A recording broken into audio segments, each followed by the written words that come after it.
Chapter 11 ہر دل میں چاہت۔ اسکول کے ہیڈ ماسٹر رالسٹن سے اختلافات۔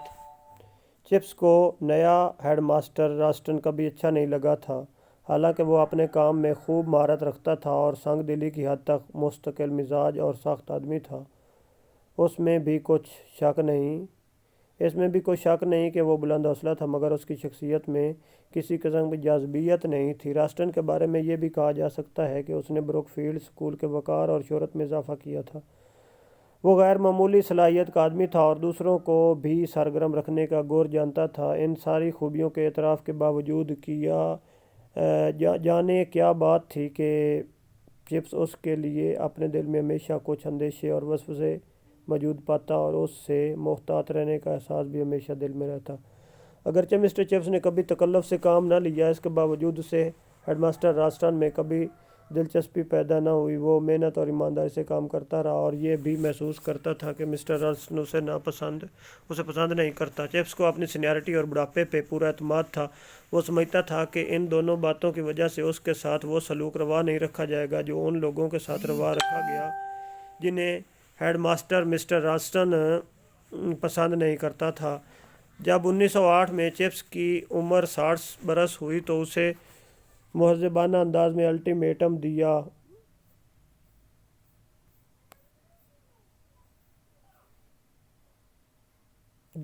گیا۔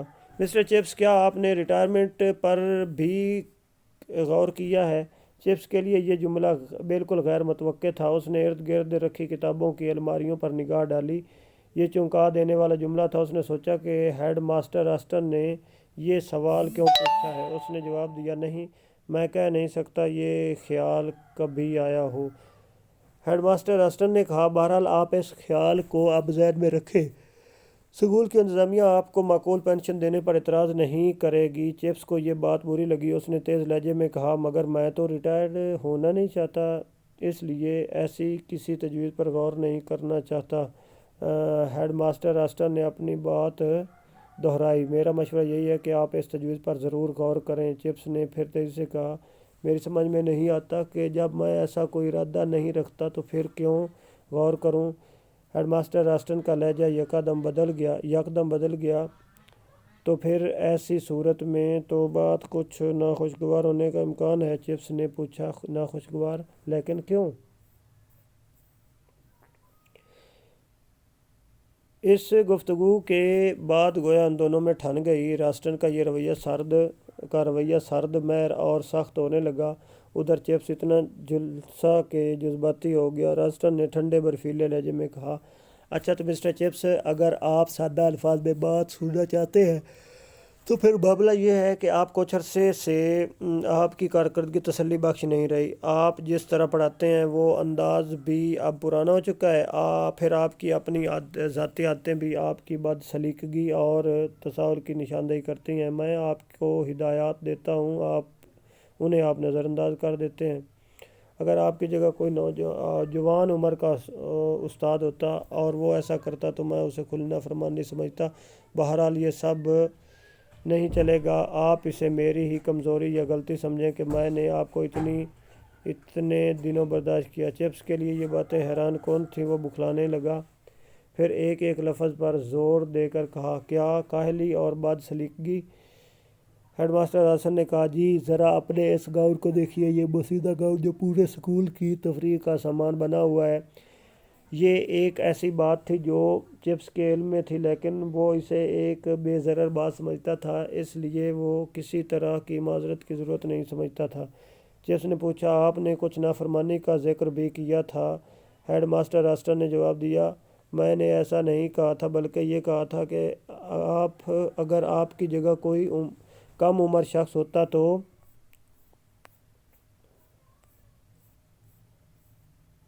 میں اسے نافرمانی سمجھتا۔ آپ تو ضدی ہیں اور کاہل۔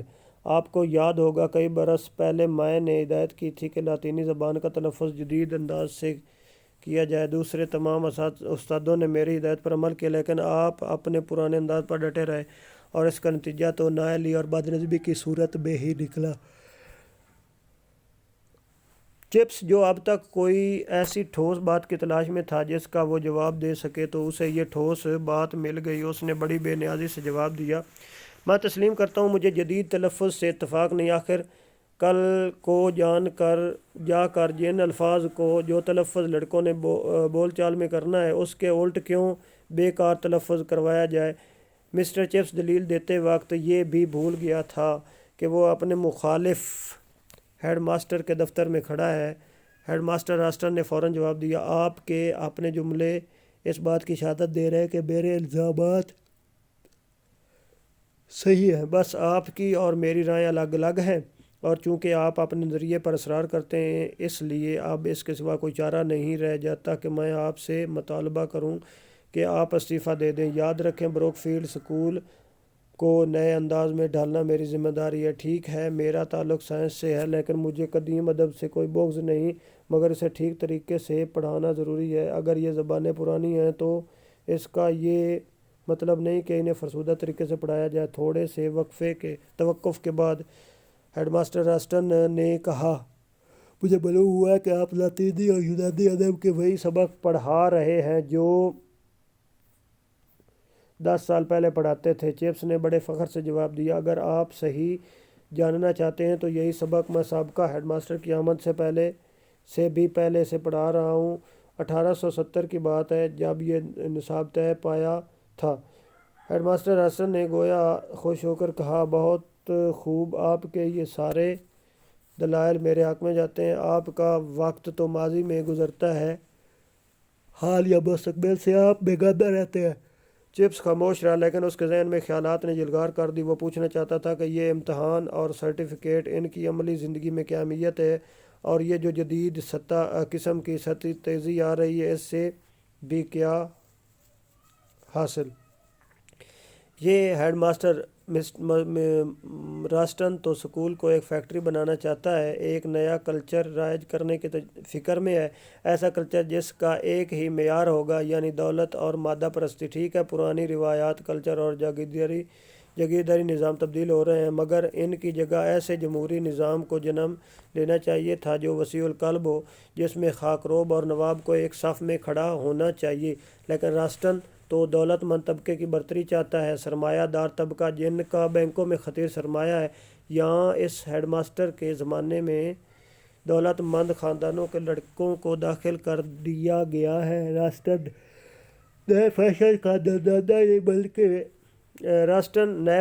دل دادا ہی نہیں بلکہ سرمایہ داروں کو یقین دلا رہا ہے کہ یہاں ان کے بچے خصوصی توجہ حاصل کریں گے۔ واقعی یہ بچے امیر ہیں، انہیں بھاری جیب خرچ ملتا ہے، لیکن یہ اچھے آداب و اطوار سے محروم ہیں، یہ تو اچھے اور بد تہذیب ہیں۔ یہ سب باتیں چپس کے ذہن میں بہت تیزی سے آئیں لیکن وہ خاموش رہا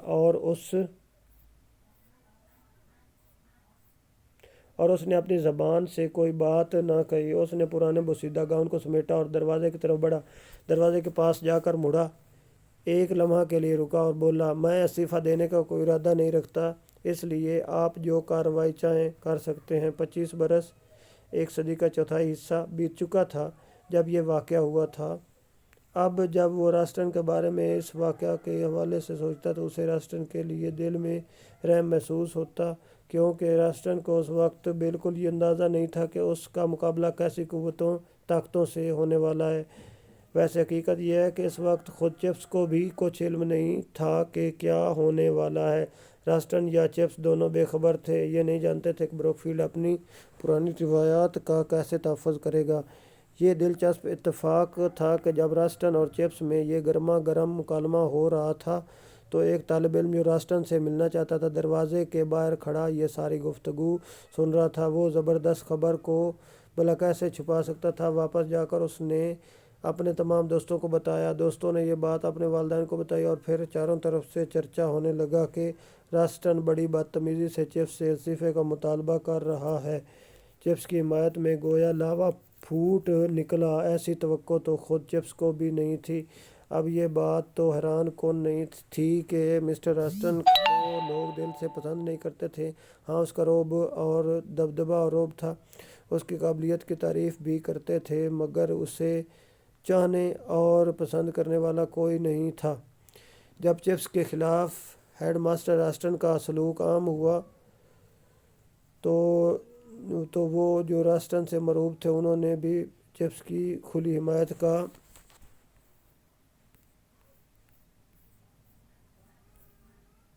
اعلان کر دیا۔ ہر طرف یہ افواہیں پھیل گئیں کہ اگر ہیڈ ماسٹر راسٹن نے چپس کو سکول سے نکالا تو ہنگامہ ہو جائے گا۔ سکول کے وہ نوجوان استاد جو پہلے چپس کو پرانے زمانے کی یادگار سمجھتے تھے اب اس لیے اس کے حامی ہو گئے کہ وہ ہیڈ ماسٹر راسٹن کی سختی اور جابرانہ ذہن کے خلاف احتجاج کی علامت بن گیا تھا۔ وہ سمجھتے تھے کہ اس طرح وہ راسٹن کے جبر سے نجات حاصل کر لیں گے۔ اور پھر ایک دن سکول کے انتظامیہ کے سربراہ سر جان ریور سکول آئے۔ یہ واقعہ چپس بیسیوں بار مسز وکٹ کو سنا چکا تھا۔ جب وہ دہراتا تو یوں لگتا جیسے پہلی بار سنا رہا ہے۔ یہ سر جان ریور میرا شاگرد رہا، بڑا نالائق تھا، بہرحال وہ تو اب لارڈ بن چکا ہے۔ یہ ہے زندگی۔ 1908 کے اس روز صبح کے وقت سر جان ریور سکول میں آیا۔ اس نے ہیڈ ماسٹر راسٹن کو یوں نظر انداز کر دیا جیسے وہ اسے جانتا ہی نہیں، اور سیدھا چپس کے پاس گیا، اس کا بازو تھاما اور کرکٹ کی خالی گراؤنڈ کی طرف جاتے ہوئے کہا، میرے دوست چپس، سنا ہے کہ راسٹن کے ساتھ تمہارا جھگڑا ہوا۔ یہ سن کر مجھے بہت تکلیف ہوئی، مگر تم کسی طرح کی تشویش نہ کرنا، سکول کے انتظامیہ کا ہر شخص تمہارے ساتھ ہے، ان میں ایک بھی ایسا نہیں جو تمہارا مخالف ہو، اور سچ تو یہ ہے کہ راسٹن کو ہم میں سے کوئی بھی پسند نہیں کرتا۔ ہاں وہ ذہین ہے، بلکہ کچھ زیادہ ہی ذہین۔ اس کا دعویٰ ہے کہ اس نے اسٹاک ایکسچینج میں ایسی چالاکی کی ہے کہ سکول کو ملنے والے عطیات کی رقم دوگنی کر دی ہے۔ ہو سکتا ہے ایسا ہو، مگر ایسے شخص پر ہمیشہ کڑی نظر رکھنے کی ضرورت ہوتی ہے، اس لیے اگر وہ تم پر بے جا روب ڈالنے کی کوشش کرے تو اسے جہنم رسید کر سکتے ہو۔ سکول کے انتظامیہ کے ارکان